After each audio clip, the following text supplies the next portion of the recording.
ओम साई राम सभी भक्तों को मेरा प्रणाम। सब पर बाबा की कृपा बनी रहे। आज हम अपने चैनल के द्वारा एक पहला वीडियो शूट कर रहे हैं जिसमें हमारा माध्यम हम कंटेंट जो हम प्रदान करते हैं लोगों को वो हिंदी में होगा।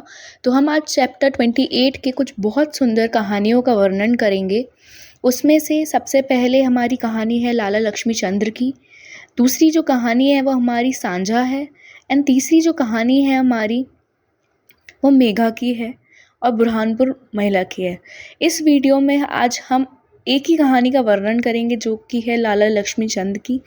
क्योंकि वीडियो का ड्यूरेशन बहुत बढ़ जाएगा, उसके कारणवश अगर आपको दिक्कत हो तो वो मुझे पसंद नहीं आएगा। इसलिए आज हम जो चैप्टर 28 है, अध्याय 28 है, जिसका शीर्षक है चिड़ियों का शिरडी को खींचे चले आना, लक्ष्मीचंद्र बुरहानपुर की महिला मेघा का वर्णन। तो इसमें आज हम सिर्फ लक्ष्मीचंद्र का ही वर्णन करेंगे। प्राख्यथन। श्री साईं अनंत हैं। वे एक चींटी से लेकर ब्रह्मांड पर्यंत सर्वभूतों में व्याप्त हैं। वेद और आत्मविज्ञान में पूर्ण पारंगत होने के कारण वे सद्गुरु कहलाने के सर्वथा योग्य हैं। चाहे कोई कितना भी विद्वान क्यों ना हो, परंतु वे हमेशा अपने शिष्य की जागृति पर उसे आत्मस्वरूप का दर्शन ना कर सके तो उसे सद्गुरु के नाम की कदापि संबोधित नहीं किया जा सकता। साधारणवत पिता केवल इस नश्वर शरीर का ही जन्माता है, परंतु सद्गुरु तो जन्म और मृत्यु दोनों से ही मुक्ति करा देने वाले हैं। अंततः वे अन्य लोगों से अधिक दयावंत हैं। श्री साईं बाबा हमेशा कहा करते थे कि मेरा भक्त चाहे 1000 कोस की दूरी पर ही क्यों ना हो, वह शिरडी को ऐसा खिंचा चला आएगा कि जैसे धागे से बंधी हुई एक चिड़िया खिंचकर स्वयं ही आ जाती है। जो ये अध्याय है 28 श्री साईं सच्चरित्र में कुछ चिड़ियों का वर्णन है। तो आज हम लाला लक्ष्मी चंद्र का वर्णन करेंगे। ये महानुभाव बम्बई के श्री वेंकटेश्वर प्रेस में नौकरी करते थे। सरकारी नौकरी छोड़कर वे रेलवे विभाग में आए और फिर वे मेमर्स रेली बंदरस एवं एंड कंपनी में मुंशी का कार्य करने लगे। वो एक कंपनी में पहले काम करते थे जो सरकारी नौकरी थी, फिर वो रेलवे विभाग में आ गए और वहाँ उन्होंने अपना काम एक मुंशी के रूप में स्वीकारा और शुरू किया। उनका सन 1910 में श्री साईं बाबा से संपर्क हुआ। बड़े दिन क्रिसमस से लगभग 1 या 2 मास पहले सांता क्रूज में उन्होंने स्वयं स्वप्न में एक दाढ़ी वाले वृद्ध को देखा। इस वृद्ध का जो वर्णन हो रहा है आप सब समझ ही गए होंगे कौन है ये अद्भुत वृद्ध जो चारों ओर से भक्तों से घिरा हुआ खड़ा था। तो ये कोई नहीं है, हमारे बाबा श्री साईनाथ महाराज हैं। कुछ दिनों के पश्चात वे हमें अपने मित्र श्री दत्तात्रेय मंजुनाथ बिजूर के यहाँ दासकनु का कीर्तन सुनने गए। कुछ दिनों के बाद वो गए दत्तात्रेय मंजुनाथ, उनका जो दोस्त है, उनके यहाँ दासकनु का कीर्तन था। और आप सबको पता ही है कि दासकनु जी ने कितनी बाबा की लीलाओं का वर्णन किया है और उनको कितना जगत प्रेम मिला है। दासकनु का यह नियम था कि वे कीर्तन करते समय श्रोताओं के सम्मुख श्री साईं बाबा का चित्र रख लिया करते थे। लक्ष्मीचंद्र को यह चित्र देखकर महान आश्चर्य हुआ। उसको ये आश्चर्य हुआ, अरे इनको तो कहीं देखा हुआ लग रहा है, क्योंकि स्वप्न में उन्हें जिस वृद्ध के दर्शन हुए थे उनकी आकृति भी ठीक इस चित्र के अनुरूप ही थी। बाबा अपने भक्तों को स्वयं चिड़िया की तरह खींच लेते हैं, स्वप्न में दर्शन देते हैं, कभी किसी को मानव रूप में दर्शन देते हैं, कभी किसी के साथ हमेशा रहते हैं। तो इस बार लक्ष्मीचंद्र जी को बाबा ने स्वप्न में जो दर्शन दिए थे उसका सेम चित्र, बिल्कुल एकाएक चित्र उनको ऐसे सामने कीर्तन में दिखाई दिया। इससे वे इस निष्कर्ष पर पहुंचे कि स्वप्न में दर्शन देने वाले स्वयं शिरडी के श्री साईनाथ समर्थ के अतिरिक्त और कोई नहीं है। चित्र दर्शन, दासकनु का मधुर कीर्तन और उनके संत तुकाराम पर प्रवचन आदि का कुछ ऐसा प्रभाव उन पर पड़ा कि उन्होंने शिरडी यात्रा का दृढ़ संकल्प लिया। तो लक्ष्मीचंद जी शिरडी यात्रा के लिए प्रस्थान करने की तैयारियों में लग गए। उन्होंने दृढ़ संकल्प लिया कि अब मुझे शिरडी जाना ही है। भक्तों को चिरकाल से ही ऐसा अनुभव होता आया है कि जो सद्गुरु या अन्य किसी आध्यात्मिक ज्ञान की खोज में निकलता है, उसकी ईश्वर सदैव ही कुछ न कुछ सहायता करते हैं। उसी राति को लगभग 8 बजे उन्हें एक मित्र शंकर राव ने उनका द्वार खटखटाया और पूछा कि क्या आप हमारे साथ शिरडी चलेंगे? चलने को तैयार हैं क्या आप? लक्ष्मीचंद के हर्ष का पारावार न रहा और उन्होंने तुरंत ही शिरडी चलने का निश्चय किया। एक मारवाड़ी से 15 रुपये उधार लेकर तथा अन्य आवश्यक प्रबंध कर उन्होंने शिरडी को प्रस्थान कर दिया। लक्ष्मीचंद के दिल में बाबा के लिए जो प्रेम था वो तो अपार था। आप देख ही सकते हैं कि उन्होंने उधार लिया और उस समय 15 रुपये का आप मान बहुत ज़्यादा था। उन्होंने 15 रुपये का उधार लिया एंड वो शिरडी के लिए निकल गए। रेलगाड़ी में उन्होंने अपने मित्र के साथ कुछ देर भजन भी किए। उसी डिब्बी में 4 यवन यात्री भी बैठे थे जो शिरडी के समीप ही अपने अपने घरों को लौट रहे थे। लक्ष्मीचंद्र ने उन लोगों से श्री साईं बाबा के संबंध में कुछ पूछताछ की। तब लोगों ने उन्होंने बताया कि श्री साईं बाबा शिरडी में अनेक वर्षों से निवास कर रहे हैं और वे एक पहुँचे हुए संत हैं। जब वे कोपर गांव पहुँचे तो बाबा को भेंट देने के लिए कुछ अमरूद खरीदने का उन्होंने विचार किया।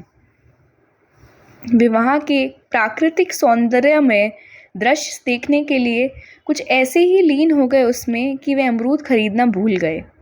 बाबा की तो लीला ही अद्भुत है। वहाँ जैसे ही लक्ष्मीचंद जी ने कदम रखा शिरडी की भूमि में, वो वहाँ का दृश्य इतना सुंदर लगा उनको कि वो अमरूद खरीदना ही भूल गए। इसी बीच उन्होंने देखा कि एक वृद्ध महिला टोकरी में अमरूद लिए टांगे के पीछे पीछे दौड़ती चली आ रही है। बाबा याद ज़रूर दिलाएंगे कि आपको क्या लेना था, आपको क्या देना था। उन्होंने उस महिला के संपर्क से लक्ष्मीचंद को याद दिलाया अमरूद के लिए। ये देख उन्होंने टांगा रुकवाया और उनमें से कुछ बढ़िया अमरूद खरीद लिए। तब वह वृद्धा उनसे कहने लगी, कृपा कर ये शेष अमरूद भी मेरी ओर से बाबा को ही भेंट कर देना। यह सुनकर तत्क्षण ही उन्हें विचार आया कि मैंने अमरूद खरीदने के लिए जो इच्छा पहले की थी और जिसे मैं भूल गया था, उसी की इस वृद्धा ने पुनः स्मृति करा दी। श्री साईं बाबा के प्रति उसकी भक्ति देख वे दोनों ही बड़े चकित हुए। लक्ष्मीचंद ने यह सोचकर कि हो सकता है कि स्वप्न में जिस वृद्ध के दर्शन मैंने किए थे उनकी यही कोई रिश्तेदार हों, वे आगे बढ़े। उन्होंने सोचा कि हाँ, हो सकता है कि बाबा के भक्त तो हर एक इंसान है या हर एक इंसान ही बाबा के रिलेटिव भी हैं, बाबा के रिश्तेदार भी हैं। तो मे बी कह सकते हैं कि हम जो महिला हमें दिखी थी वो भी शायद बाबा के से ही संबंध रखती हो। फिर आगे जाते हुए उन्होंने श्री साईं बाबा के प्रति जैसे उसकी भक्ति देखकर वो चकित हो गए थे, जैसे ही वो शिरडी के समीप पहुँचे उन्हें दूर से ही मस्जिद में फहराती ध्वजाएं दिखने लगी, जिन्हें देख प्रेम प्रणाम कर उनने अपने हाथ से पूजन सामग्री लेकर वे मस्जिद पहुँचे और बाबा का यथाविधि पूजन कर वे द्रवित हो गए। तो उन्होंने पूजा सामग्री का कलेक्ट करी और उन्होंने पूजा सामग्री जब उनके पास आ गई, उन्होंने बाबा को अच्छे से पूजा करा, उनका अच्छे से पूजन किया उनका। उनके दर्शन कर वे आनंदित हुए तथा उनकी शीतल चरणों में ऐसे लिपटे जैसे एक मधुमक्खी कमल के मकरंद के सुगंध से मुग्ध होकर उससे लिपट जाती है। इस वाक्य का यही मतलब है, जैसे कोई माँ अपने बेटे के बिना नहीं रह सकती या बेटी के बिना नहीं रह सकती, उसी प्रकार जैसे ही हमने लक्ष्मीचंद्र जी ने अपने परम पिता अपने परमेश्वर श्री साईनाथ महाराज को देखा तो वो उनके नीचे झुक गए, उनके आशीर्वाद लेने लगे। फिर उसके बाद तब बाबा ने उनसे जो कुछ कहा उसका वर्णन हिमाद पंत ने मूल ग्रंथ में इस प्रकार किया है कि रास्ते में भजन करते हुए और दूसरे आदमियों से पूछते रहते हो मेरे बारे में, क्या दूसरे से पूछना सही है? सब कुछ अपनी आंखों से देखना, काहे को दूसरा आदमी से पूछना? सपना क्या झूठा है या सच्चा, इसका पता खुद लगाओ, कर लो अपना विचार अपने आप। मारवाणी से उधार लेने की क्या ज़रूरत थी? बाबा ने कहा कि मारवाणी से उधार लेने की क्या ज़रूरत थी? जो 15 रुपये लक्ष्मीचंद जी ने उधार लिए थे उसकी कोई ज़रूरत थोड़ी थी। बाबा ने ऐसा उनको बोला। हुई क्या मुराद की पूर्ति, अब हो गई ना मुराद की पूर्ति। फिर वो बोलते हैं कि ये शब्द सुनकर उनकी सर्वव्यापकता का पर लक्ष्मीचंद्र को बड़ा अचंभा हुआ। लक्ष्मीचंद जी अचंभित रह गए कि बाबा की ये लीलाएं, जो बाबा को सब पता है, बाबा इस परब्रह्म। वे बड़े लज्जित हुए कि घर से शिरडी तक मार्ग में जो कुछ हुआ उसका उन्हें सब पता है। इसमें विशेष ध्यान देने योग्य बात यह है कि केवल यही कि बाबा यह नहीं चाहते कि उनके दर्शन के लिए कर्ज लिया जाए व तीर्थ यात्रा में छुट्टी मनाएं। तो इससे यही निर्णय निकलता है, इससे यही कंक्लूजन, मतलब मैं अगर इंग्लिश में बोलूँ यही निकलता है कि बाबा से प्रेम रखिए, बाबा से मिलने के लिए इतनी जल्दी मत करिए। बाबा जब बुलाएंगे बिल्कुल आपको बुला लेंगे। एक चिड़िया की तरह धागे में पैर बांध के वो बुला लेते हैं। उधार लेने की भी कोई ज़रूरत नहीं है, ऐसा उसमें लिखा गया है लक्ष्मीचंद्र की कहानी में। तो आप सभी भक्तों से मेरा निवेदन है कि कृपया करके हमारे channel tales of Sai Baba, जिसका मतलब है कि हम बाबा की कथाओं का वर्णन करते हैं, उसको सब्सक्राइब करें, उस पर कमेंट करें और उसको ज़रूर लाइक करें। ये आप सबका, मेरा, सब लोगों का चैनल है। पहले मेरा कंटेंट जो बेसिकली मैं जो शेयर करती थी वीडियोस, वो इंग्लिश के माध्यम में रहता था। अभी भी मैं कुछ वीडियोस इंग्लिश के माध्यम में रखूँगी, क्योंकि जो भी हमारे साउथ इंडियन डिवोटीज़ हैं, जो भी हमारे अलग डिवोटीज़ हैं जिनको हिंदी माध्यम में थोड़ी सी परेशानी होती है, उनके लिए वो वीडियोस काफ़ी हेल्पफुल रहेंगी, काफ़ी मददगार रहेंगी। बाकी उसके अलावा जो हमारी मातृभाषा है हिंदी, सब लोग उसको फॉलो करते हैं, सब उसी को अपनाते हैं। उसके लिए मैं कुछ वीडियोस रेगुलरली पोस्ट करूँगी और वो ज़रूर हिंदी में होंगी, बट उसके लिए मुझे आप सबका प्यार चाहिए। कृपया अपना प्यार दें। मेरे से भी गलती हो सकती है, मैंने भी शुरू किया है वर्णन करना, लेकिन माफ़ करिएगा अगर मुझसे कोई गलती हो जाएगा, माफ़ करिएगा बाबा। बट आप सभी से यही प्रार्थना है कि आप हमारे चैनल से जुड़े रहें एंड धीरे धीरे करके आप हमें भी सुधार आएगा और हमारा परिवार भी बढ़ेगा। ओम साई राम। जय हो साईनाथ महाराज की।